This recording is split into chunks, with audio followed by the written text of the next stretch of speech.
Well, Gary, you are famous on the channel for being one of the top winners of the first sweepstakes, and so why don't Or you? the top losers that can actually be there first. That's right. They could actually get there second or third and say, nuts! Congratulate the winner.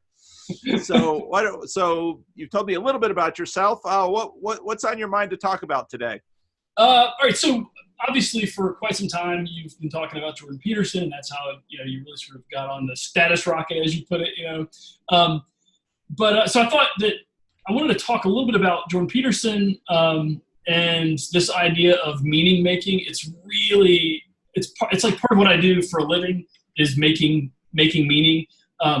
And for years, I taught college for years, and so I taught graphic symbolism stuff. So a lot of the stuff that you talk about, and that obviously that Pageau talks about, are interests of mine, but from a slightly different perspective most of the time. So for instance, with Pageau, he's talking about symbolic meaning, and very often he's talking about subject matter, right? So, the whatever the subject matter is, a cross is a subject matter, right? But my perspective as a designer is, and it's so funny, I also want to talk about this with respect to, you always mentioning that there's a lot of artists who follow you. There's a reason for that. And I want to touch on that a little bit, because we're often about making meaning, and that meaning might be, in Pageau's case, subject-oriented, but there's a formal aspect to that, and there's a way that we're all being manipulated, and I don't say that in just sort of a negative way, but there's a positive manipulation. Your attention's being called to something in a positive way that you want to know, or that you need to know, or that you need to learn about, or whatever. So it's not manipulative with just a negative connotation, and so I wanted to actually get your response to that a little bit and sort of feel you out for it. So does that sound like a reasonable conversation for us to have? Yeah, it sure. I'm very interested in this because I've wondered, this is like, okay, the computer guys, I got a lot of those at the meetup, and I kind of get that. You can only listen to so much music. You want something to keep your mind occupied. That's the way I consume. Today I was going through some Vervaeke stuff, folding my laundry, and it's like, folding my laundry, I don't need my head to do that, so. But then the artists, I was thinking, why the artists? So, yeah. Okay, so I think it's twofold. All right, one is it's interesting content, and it's subject matter that I think most people are thinking about it, whether they're calling it meaning making or the exploration of meaning, whether that's true or not. When we're watching film, everything that we engage in regularly, that we engage in by choice, video games, books, all these stories that we get involved with. I know that you talk a lot about story making too, but all of that stuff is an exploration of getting at this non-physical thing we think of as meaning, right? We can use the term metaphysical, but all that stuff gets kind of loaded and people fudge with it, as you say, right? But the bottom line is it's non-physical, and we don't know how to really define and solidify those things that are non-material or non-physical for us. And so I think that as designers and illustrators and artists, and the reason why you're having these people gravitate is because we do two things. We pull meaning out of things, right? But everybody does that to some degree. And then we imbue meaning into things. And so with Pageau, he talks about symbolic objects, subject matter. But with design, and when you're building art and design, you're actually thinking about, and some of this stuff will sound familiar to you probably from your high school education or something, but we have formal elements and principles of design. And so elements are those things that are phenomenologically in the phenomenon itself. So a painting, a sculpture, your computer monitor, the reason why you love the way that Mac computer is designed, all those traits are line and shape and space and color. They're the things you can point to, and it's not subjective. Like whether a thing is red is not subjective. Whether a thing is a rectangle or a square or a circle is not subjective. And by and large, people look at these things that are not in the creative fields and they just think, well, it's totally subjective. And that's not the truth. It's it's some subjective, like everything else in reality, right? And it's some completely objective. And there's a weaving of these two things. And so I would argue that the vast majority of people who are in art and design are all touching on this concept of making meaning and how they do it. For me, it's almost formulaic. I use a certain type of line and I'm going to communicate something, right? I use a certain type of shape and I'm going to communicate something. So if I say to you, if I want to create an image that is for romance, right? What color am I going to use, Paul? Red. Red. How did you magically know that? It's amazing, isn't it? It's phenomenal, right? That's right. So if I want to say sex, passion, romance, lust, I'm going to use the color red, right? And you know that because there's this cultural bank of knowledge that you're tapping into that you're going to be able to read that, right? Now, obviously, if I say calm or something, you'll probably say blue, right? Maybe green, but probably blue, right? Yep. That's what comes to mind for you, right? Yep. And then if I pivot back and I say, okay, if I want to communicate anger, violence, well, probably red or black. Red, yeah, red again. Amazingly, it pops up. So, yeah. So what we do is we how do you differentiate then visually between violence and anger and lust and passion and romance and sex? How do you differentiate between those things? Well, what we do as visual communicators is we go in and we tweak the meaning of the color with another element. So remember, we have like lines, shapes, textures, spaces, all those other elements that we deal with. We can use those to tweak and modify what you get out of the color. The same exact red can communicate romance that communicates violence. It's just a matter of what kind of line. If I use it like a curvaceous line that has a variable stroke weight that's thick and thin, you're going to think, more feminine, more, and of course, obviously the hardcore feminists get all mad when you say that, but for the love of heaven, man, it's just a way of communicating. It's not denigrating anybody. That's right. It's just a way to communicate. That's right. And that's the other side of that too. That whole communication angle. That's what we're doing. And if we're making design, movies, books that are meaningful, it's just a way to connect from this guy to that guy, this girl to that girl, whatever. It's just a way to connect that non-physical thing through some physical thing. Does that make sense? Yeah, absolutely. So we modify meaning by virtue of other elements. I think that what you guys are all talking about and what Vervaeke's talking about, all of that stuff relates. It just relates in kind of in a more philosophical, word-oriented way than what these other folks, these art folks, these design folks that keep getting attracted. They're using that to help with what they're doing. At least that's what I think I'm doing, and I think maybe that sheds a little bit of light onto why they're tapping in so hard, why you're having so many of these folks in. That makes real sense. I hadn't really thought of that. In the comments, I want to see if I'm tapping at anything, or if they're just like, no, Gary, you're totally screwed up. No, I think you're right, and because pastors are communicators, as are college professors, and Peterson and Vervaeke both are very popular teachers, and to be a popular teacher, you need to not only have some good ideas, but you also need to be able to communicate it. And that usually takes, that's representation, that's presentation. Of course, pastors, we're further along the scale of communicators than necessarily idea creators. Right. That's right. And you have to be, like, that's part of the gig, right? Yeah. If you're bad at it, you're bad at it. yeah. Those are the guys who are never the favorite teacher, right? No. And they don't know why. Got all these great ideas. Well, nobody wants to listen to you because you're boring. You can't relate it to reality and stuff. Yeah. Right. So I don't teach college anymore. Like I said, I do user experience design now, but I taught for a lot of years.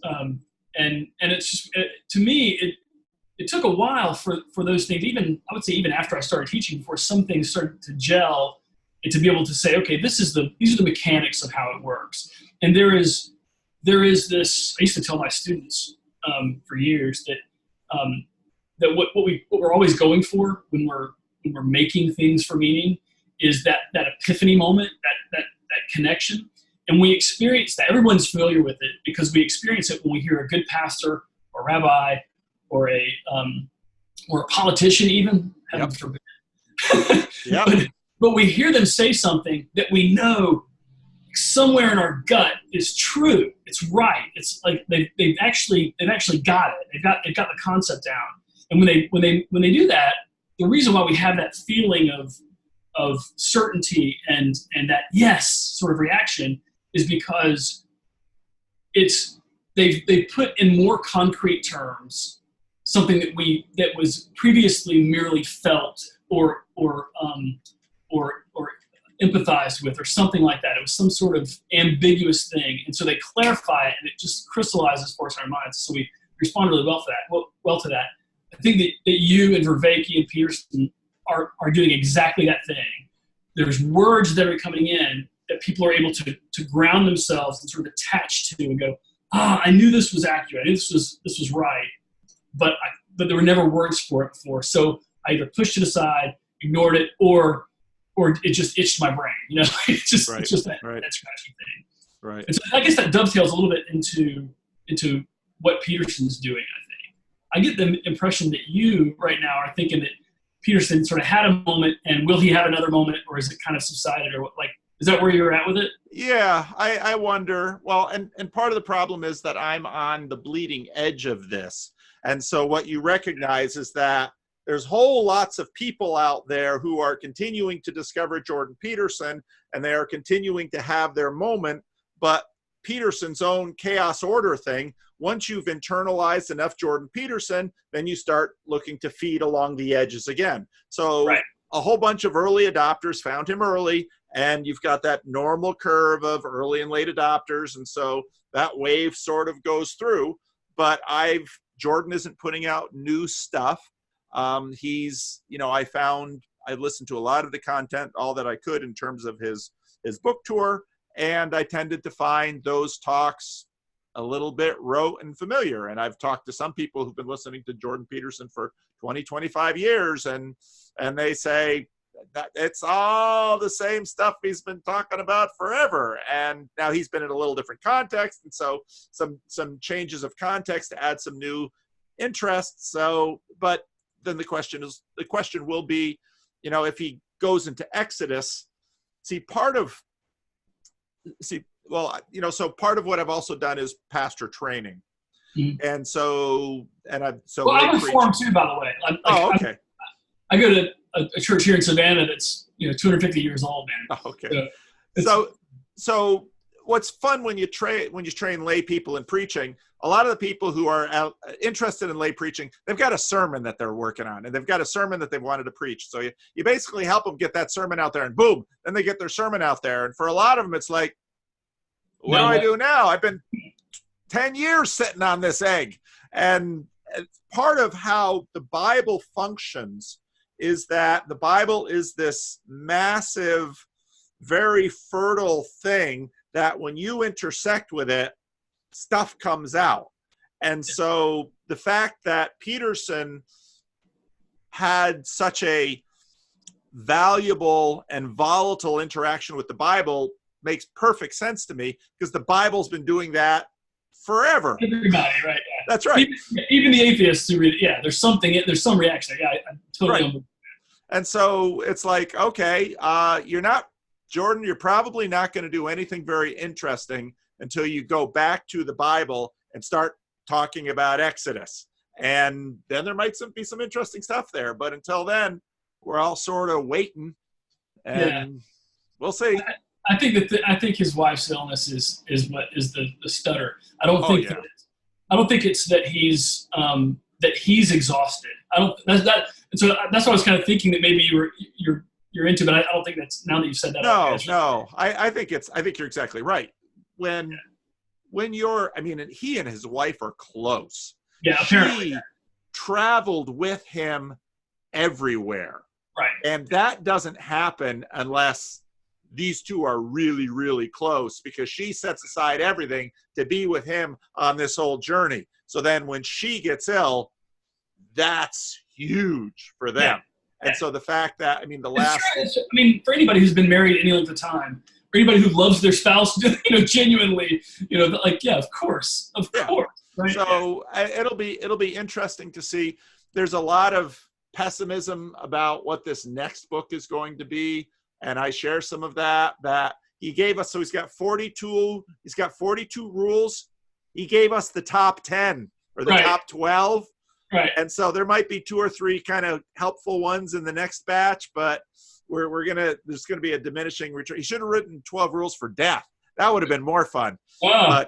That's a whole interesting topic right there. So, but anyway, we'll see. It could be that there's another gear. You just don't know with these things. I mean, who would have expected the first one? So I'm like everyone else, waiting for the next. What's the dude gonna do? My fear has also been, though, that hierarchies bind and blind, and once, I mean, I've even experienced this in my own little channel. I really appreciate talking to people who aren't, in a sense, fans, because then they'll just tell me, oh, Jordan Peterson's full of crap, and you're full of crap too. That doesn't bother me at all. I frankly love it, because I like that too. Yeah. And because I get informed by that, and that's actually part of why I'm a lifelong lover of Peterson now. Like there's no, because what he's done, you asked this at one point, or you were talking about this at one point, maybe a few months ago, maybe beginning of the summer or something like that. I forget exactly, but one of the things that he's done is he's knocked down the barrier of pride for many of our atheist friends. It's obviously true by the number of people who credit him with them going to church suddenly. Whether like Job, for instance, who is brilliant and wonderful to listen to, because he's so refreshingly, beautifully honest, Yeah. But there are other folks like that. They're not sure where they stand as far as their belief, but they know that something more is going on. They're willing to engage the whole question more. So I'm really grateful for he's tamped down a lot of hostility between these groups, and the conversations are more fun.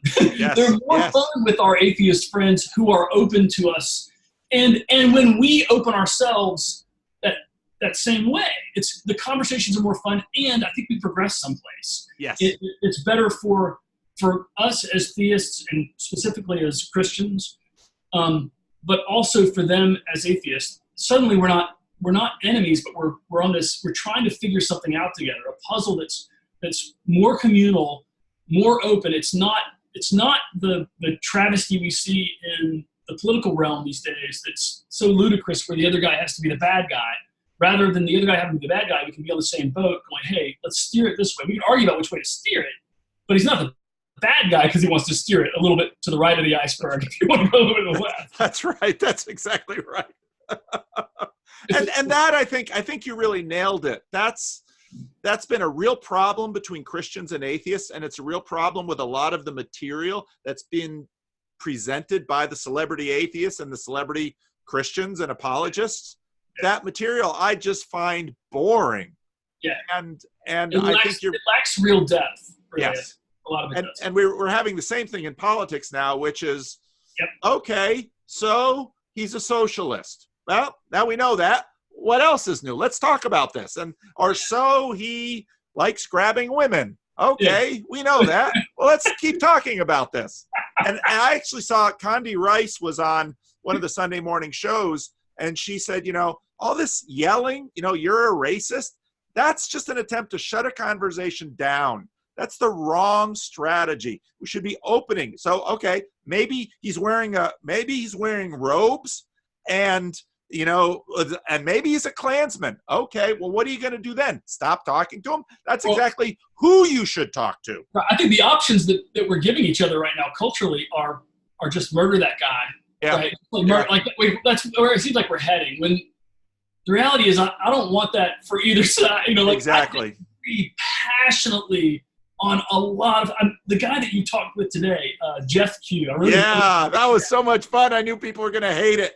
Oh, I disagree with the guy on so many things, but the conversation's a good conversation to have. Really, it's with a good person to have it with. The guy's, he's obviously not stupid, right? He's not dumb. Right. But opening the door, right. opening the conversation, I don't see, like, there's nothing but good that comes of that. There's nothing but good that comes. There are places where we draw the line and we say, I'm not gonna entertain your conversation because it's too far. But we're drawing that line further and further away from ourselves these days, and that's really not a good way to go for anything. I mean, the guy today, he said something about, he doesn't want to live under laws or something under a structured moral law. All laws are moral, man. Like murder's illegal because it's not moral. There's no reason to put a law on not stealing if it's moral to do, right? Like they're all fundamentally at the root. We can argue that they're all moral. We may disagree on how moral or what's really moral and what's not, but then we're arguing about what the law is. We're not arguing what a law is. A law is keeping us to some degree or another in some sort of moral constraint. So even there are many people like that I disagree with plenty, but I want to hear from. And the other thing is, I learn from those folks. You know what I mean? Like, and my boss, I adore my boss. He's a great guy, man. And we disagree politically on like all kinds of stuff. And it's good because it helps me to change whenever I need to change and reorient. That should be a good thing. It's one of the things. I wasn't a fan of John Kerry when he ran for president, right? But I thought it was really ludicrous that they called the guy a flip-flopper. Yeah. And his explanation didn't come out nearly as much as the flip-flopper thing where they're throwing flip-flops at him and stuff. Right. But he was just like, what kind of moron doesn't change over their lifetime, That was a good response, That's a really, like, he was absolutely right. Like, over your life, you should not hold the same position that you did when you were 19, like that's a pretty reasonable thing, for you to have some tweaks. I mean, it's also reasonable for you if you're very liberal to generally hold a liberal stance your whole life, sure, or a generally conservative stance. But to have all the same positions on all the same issues, that's probably not much growth and probably not much. You probably didn't read much. You probably didn't have good conversations with anybody who challenged you in the least. And that's not fun to me. That doesn't sound like the kind of conversations I would.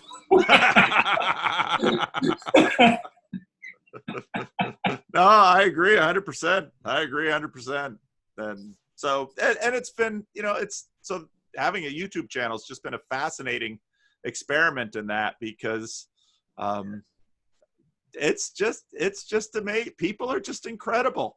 And you'll do a video and folks will kind of say the usual things along the lines that they have the same comment to all of your ideas that they tend to have. First, and right? Well, besides that, and that's cool because, you get to see perspectives. And then sometimes someone will come out with another comment that you read and it'll be just like, wow.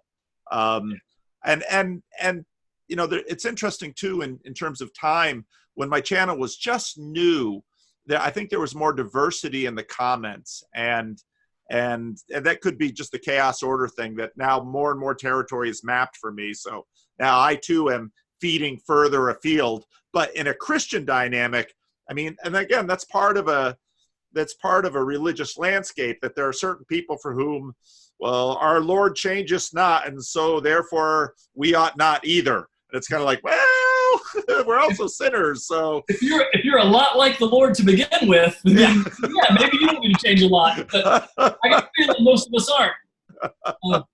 I got a feeling at least I'm not, right? Like maybe those guys are, but that's right.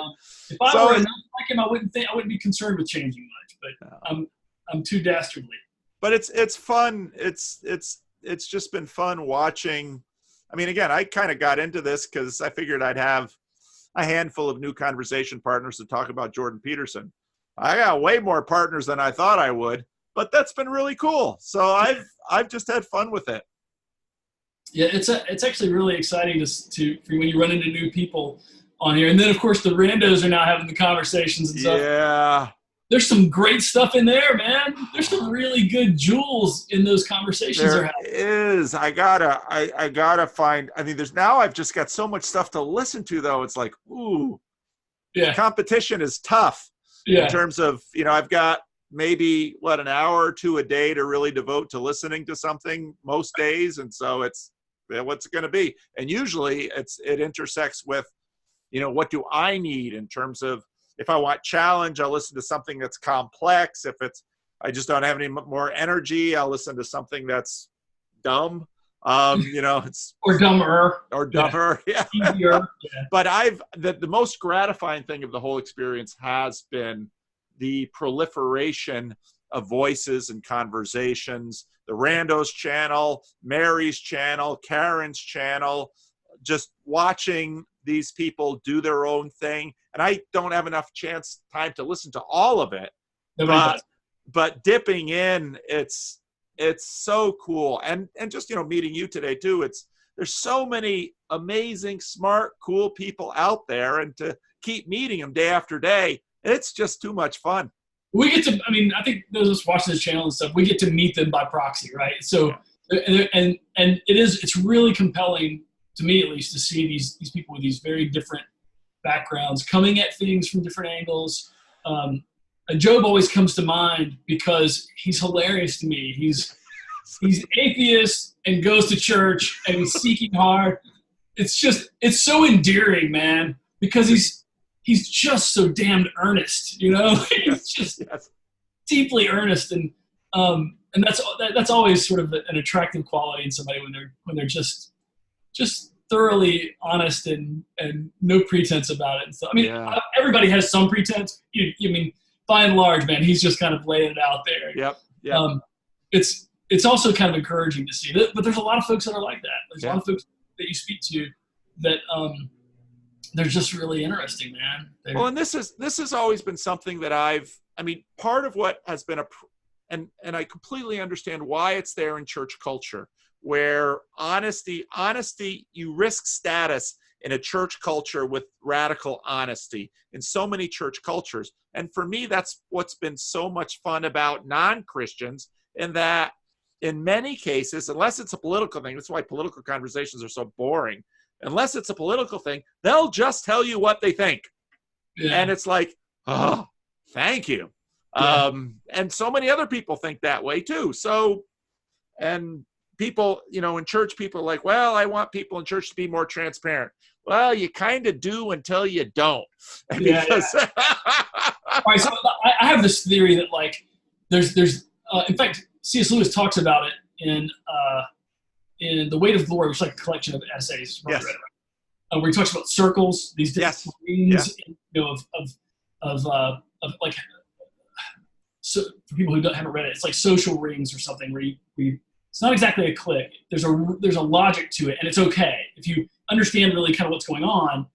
It's natural that people who have grown up in the church, and if you're or wherever, and have been at your work for 8 years, to have a certain lingo and a certain connectedness, of understanding with one another. Those are natural sorts of things that happen. So I think that when you first go to a church, you see that outer shine, or any organization.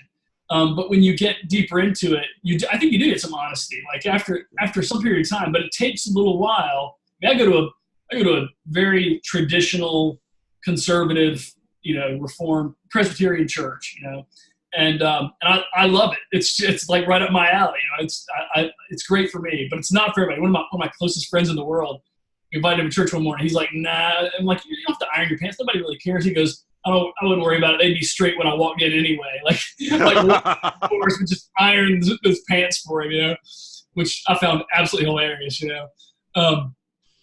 But I think that that even though that's sort of the outer look, the reality of when you get to know people, we're all messy, man. We're all slobs under the t-shirt, under the skin. That's what we're a mess. We have. Nobody's got it easy. If you're 40 or above, something hurt you this morning when you woke up. I don't care what shit you'd be in great shape, man. But if you're 40 or above, when you woke up, something was hurting, right? Yeah. So you think about that, and you know, the reality is that every person you're talking to, something's gone on. Yeah. They had a bad dad. Their parents didn't actually love each other, and they were cruel to each other. Whatever it is, everybody's got baggage. And one of the things that your channel does, and this whole conversation about meaning, when we start to open up to our secular friends, our atheist friends, our whatever denomination, Christian friends, non-Christian, religious people, theists, when we open up to these people, we begin to see that real sliver of humanity that is really common to us all, where we all connect on that, something hurts when I wake up, whether it's your heart or your physical body or both, and everything in between, Yeah. And so as we open this stuff up, as we begin to talk about meaning, I think we start to connect more on those things. And they're the more important things, because you mentioned, we talked a little bit about politics and stuff. We've gotten into a situation culturally and politically where the other guy's a bastard. Like, no matter what, just because he's on the other team, right? He's just a rotten son of a gun. And the truth of it is probably not that. The truth of it is the other side probably has a good point, right? So the Republicans want to characterize the Democrats as wanting to let all the freeloaders get all the free health care in the universe, right? And the Democrats want to characterize the Republicans as people who don't care about children who are dying of preventable diseases. Well, those are caricatures, like those people don't, on either side of that, don't really believe either of those things. There's something in between there where we want to make people be responsible for themselves. We want people to be responsible for themselves and equip them to do that. And at the same time, make sure people aren't dying of preventable diseases. And there's somewhere in between there that I think all Democrats and Republicans are all but the weirdest people on the ends are like, yeah, we can do this, right? Like, those are things that I can agree with, I think that's the reality of it. And I think these conversations, they dig more at that reality than do when we pick an issue like that. We pick that issue. I think you guys spoke about, you and Jeff spoke earlier today about abortion or something. Yeah, right? I knew that'd get some attention. What I found hilarious is he thinks kind of like everybody does on it, in that if you just see it my way, it's okay. Like if you he's like if you just see it as a law, he's like, I think he's got a good point that he said right after that, which was we need to be, if we care about an issue like that, pro-life people, then what you do is you connect with people on a more moral and personal level rather than a political level. I think that is the better emphasis personally. I get what he's saying there, but his whole trajectory of like, if you don't want to, then whatever, it's not quite seeing the full picture, I think, but of course I would think that. I come at it with my baggage, right? We actually at our local meetup got into an abortion conversation, which really kind of surprised me because it came up because someone told a little story about something that happened at their workplace. But, and it's say, okay, so isn't the case that neither side really thinks that more abortions is a good thing? Right. So could both sides start by agreeing that fewer abortions is a good thing? So then we can maybe start working towards that. But the problem is we do have a political system that knows that, and the same with gun control, the same with LGBT, the same with how many other issues, that if I beat this drum, I'll get votes. And this is about winning. And so that's exactly. Yep. Then you have the polarization, and it's like, okay, so this is good for your political party, but it's bad for the country. So maybe we should stop treating each other this way. Right. My son told me a story about something that happened in the North Carolina legislature on 9/11, that apparently the governor had a thing. He was a Democrat, and the few Democrats in the state house were going to go to a thing that day, and there was the budget. And the Republicans knew they didn't have enough money enough votes to pass the budget without a government veto. So they had a handshake agreement that they wouldn't vote on it that day because a whole bunch of people were there. And then they voted on it that day. And it's like, that kind of stuff, That's what erodes the foundation of our ability to work together. And both sides do it, but it's like, you know, what poor Jordan Peterson talks about. Okay, you want to win that marriage argument? Great.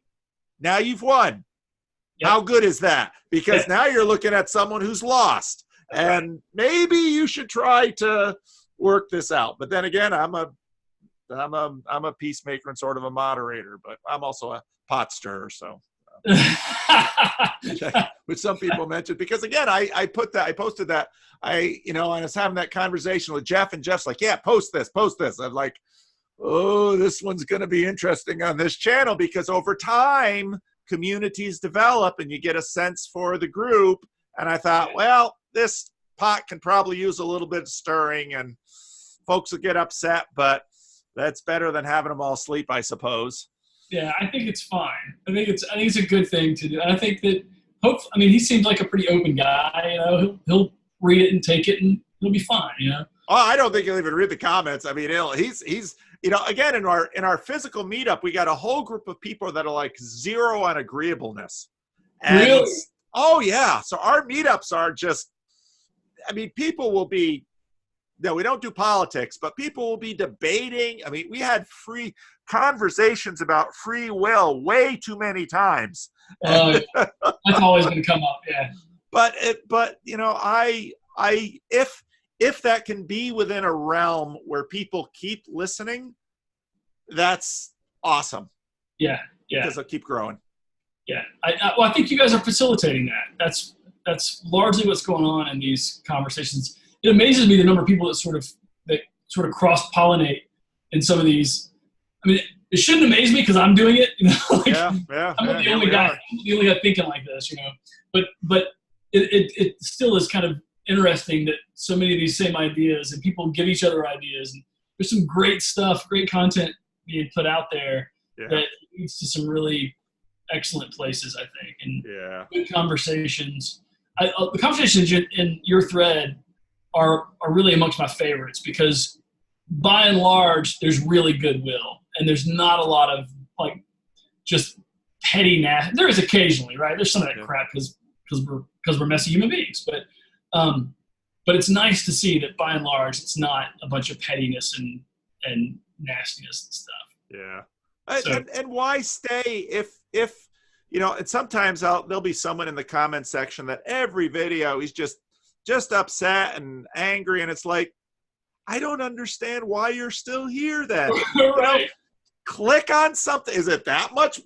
Is that hard to move the mouse? But then deep inside, you know, they got something they're working through. So okay, you keep pouring that stuff in, and as long as there are lines that I will draw eventually, but for the most part, hopefully you'll get it worked out. And we've seen that in the Discord server because some people came in there just kind of, you know, a little bit nasty, but especially once they began the culture of it, you know, then people feel a little out of sorts when they're not using their real name. And once they start using at least their first name, now they've got skin in the game.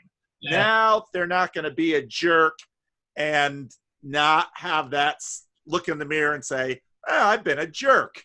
And so I've found, I mean, that gets into the internet and anonymity and, you know, and then, you know, where we started out talking in terms of, you know, I really like how you talked about the lines and the colors. I mean, there's reality that's going on here. And if we can, you know, get a little less anonymity, a little bit more face-to-face, that's part of the reason in this channel that for most of the people with whom I've been speaking, I want our first conversation to be about, okay, you gotta put some skin in the game. You gotta, you know, what's your name? Tell me some of your story. Because once you put yourself out there a little bit, okay, now we're all skin to skin, and skin, you know, skin can get hurt.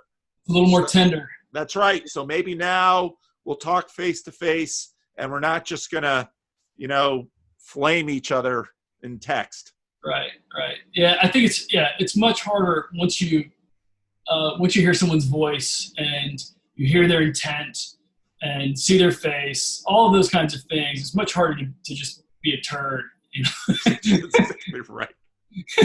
I used to I taught for 4 years on ground in Atlanta, and then I taught online for years.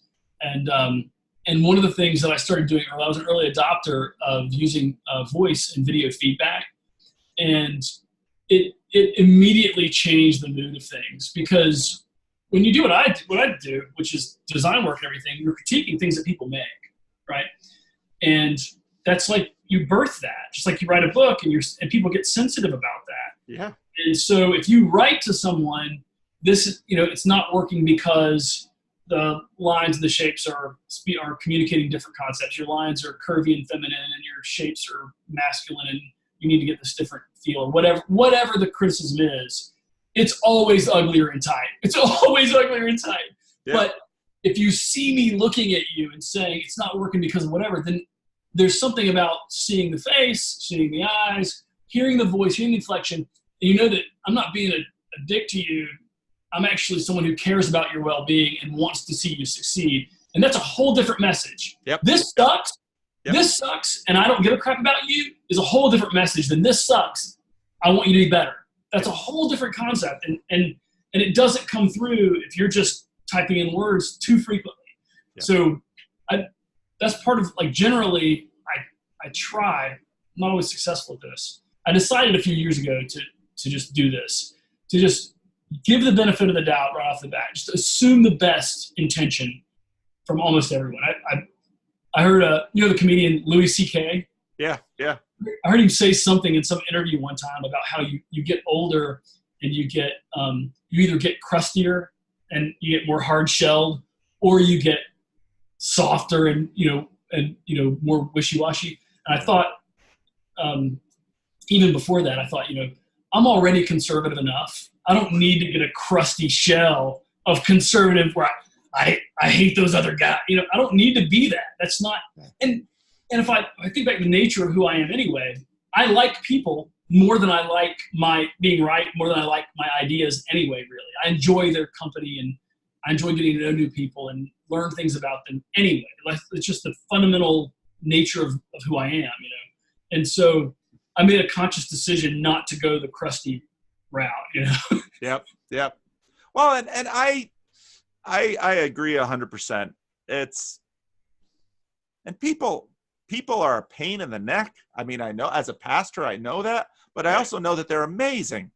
Yeah. And they're both. And so if you really want to elicit the good things out of them, well, that usually takes a little bit of forgiving, a little bit of overlooking, a little bit of, patience.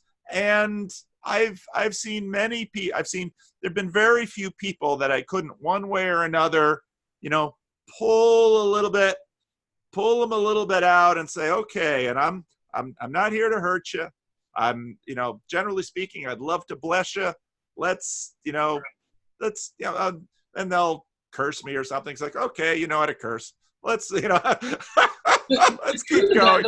The truth of that is that you having that attitude and that disposition, it blesses you. Like it's just that you're not diminished by it. You're actually enhanced personally in your own life, and it's especially to non-believers, man. They're probably listening to this. They're gonna listen to this and just go, "Holy Moses! Like, this is a bunch of crap," But there's truth in it. You're not diminished when you treat people with a sense of generosity, just have a gracious manner about it, assume the best in them. You're so much less likely to be offensive, and they'll forgive you when you are, or when you're just outright wrong or stupid. They tend to be a lot more forgiving of it. And so it's a coping mechanism. It's a mechanism for receiving blessing yourself and for being a blessing to others. Yeah. No one is ever angry at you for being gracious to them. Yeah, they don't ever hate you for being gracious to them. Every now and then there is there's always an exception, and there are people, and there are some people in this little internet community now that they'll say something nasty to me and I'll be gracious to them, and they're just, and the thing is, I know that that's happening, and so the worse they get, the more I'll get, and it just drives them crazy. But it's fun. But you're exactly right, and I actually think, people might say, well, Calvinists. Calvinists are supposed to believe in total depravity. We do. But we also, and I think we also believe that finally at the helm of the universe is an enormously gracious God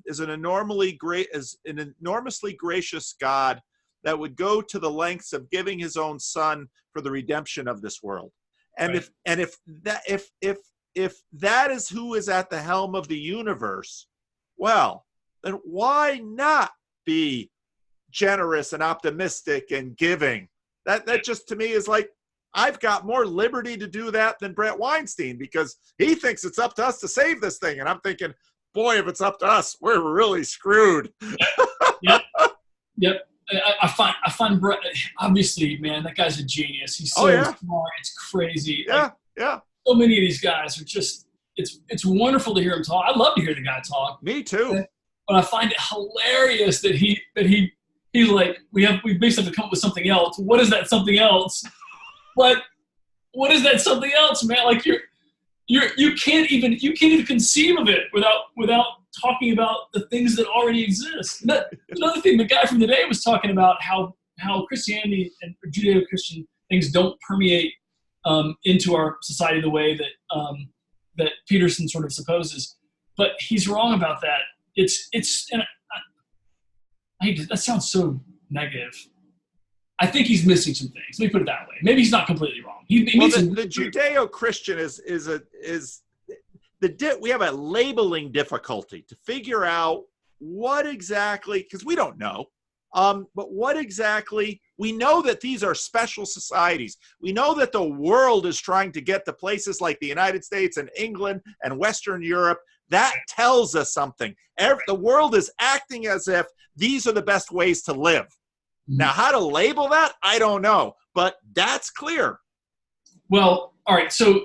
And it's deeply tied to Christianity, which comes from Judaism, so I don't, that's clear to me. So that's exactly the relationship that I think that people are referring to. It is. Yeah, that's exactly it. But we have a church, there's a friend of mine he's an architectural historian. He's taught this Sunday school course for a few quarters over the years that I've been there. And actually he teaches at one of the local colleges here, Savannah College of Art and Design.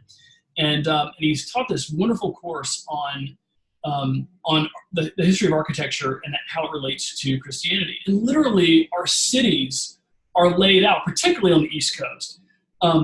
DC is laid out because of the way churches are. Even things like the way we walk around the city, you can't overstate the invisible impact of such a thing as how you move through a city being literally like the way squares are. If you ever look at a map of Savannah, Georgia, I mean, there's a grid of downtown squares that things are aligned around.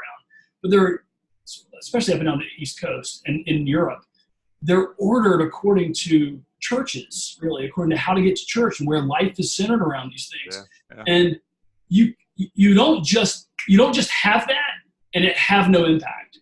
If you really break down right down to the shape of our doors, the shape of our archways, the crenellations on a given building, so much of culture is permeated with these things that the meaning is everywhere for us. It's all over our writing. I made a comment today on that same video about, have you read Benjamin Weiker's book, 10 Books That Screwed Up the World and 5 More That Didn't Help? No, that sounds like a great book. It's a quick read. It's awesome. It's so much fun. It's not bad. It's like, I liken it to Francis Schaeffer's How Should We Then Live? But Francis Schaeffer's How Should We Then Live it's more intellectually dense and it's big, right? It covers lots of things. But he's just covering these books, and he talks about how these books impact each other and how they impact how we're thinking today. And he even says, I think in the foreword, it's been a while since I've read it, but he says in the beginning, like, I'm not a fan of banning books. I don't want you not to read them. Read them, but understand the impact they've had. Like, know what's going on from these books. It's well worth your time, and it's I'll have to look at it. It'll be a quick read for you. Like, it's probably 160 pages or whatever, but it's really great insights and stuff like that. how did I get off into that? I'm sorry. It's well worth your time. I think it's just a great title. It's the best title. Yeah, it's a fantastic title. 10 books that screwed up the world and 5 more that didn't help. See, being from New Jersey, that's a title I can get into. Yeah. That's hysterical. Yeah, there it is. Oh, fun. It's worth. Oh, it's an audio book too. Yeah. It's just when you gotta. I think you'll enjoy it. It's fun. I heard him and his editor give I think it was his editor, might have been his publisher, give like a lecture on C-SPAN one time, and then I picked up the book right after that. So this is probably, I don't know, 6 or 8 years ago or something now. But it's again, it's worth reading and stuff. But it's like for people who wouldn't want to read something as dense as How Should We Then Live, it's a good sort of entry level kind of it's not dumb, it's not super dumb or anything, but it's not that same level of rigor that it takes to get through Francis Schaeffer. It's a different level of intensity to it. Yeah, the Francis Schaeffer, it's so funny because when I try and read a Francis Schaeffer book, so much of it is so familiar to me because I was just so steeped in Reformed doctrine. It's kind of like, oh, it was just that too much map territory, not enough new territory. But that's interesting because I didn't grow up in the church, and so yeah. So for me, Francis Schaeffer was illuminating, man. Just blew me away. I had a friend who I read How Should We Then Live, I think, first, and I was just going on about how great it was and how interesting it was for me and revolutionary it was, and he really wanted a copy, so I got him a copy of it for Christmas or something, and like 2 months later, he's like, I can't read this on the toilet. And I'm like, dude, I never told you can read it on the toilet. It isn't light reading. Francis Schaeffer's not toilet reading, That's funny. Maybe it's the only place he reads. It's the only place he can get any peace. Yeah, maybe. Oh, that's funny. Well, we got a few more minutes. Anything else you want to talk about? This has been fun. I think I've eaten your ear off too much, and I've probably spoken too much already. So I'll let you go. I know you have another call soon. I'll give you some time. Do I have your email address? I don't know. I think you do. I haven't seen it. Well, if just shoot me an email just in case, so that I'll know for sure that I've got your email, because I don't always. I think I can harvest it from the calendar every now and then. With certain things, it's kind of hard to harvest. So anyway, if I don't have it, if I can't get back to you, I'll just leave a note in the comment section for you, because you're very easy to find. Yeah. So thank you, Gary. This has been tremendous, and I will definitely send this to you. All right, great. It's been a lot of fun. Yeah. Thanks. Good talking to you. You too. See you. Bye-bye.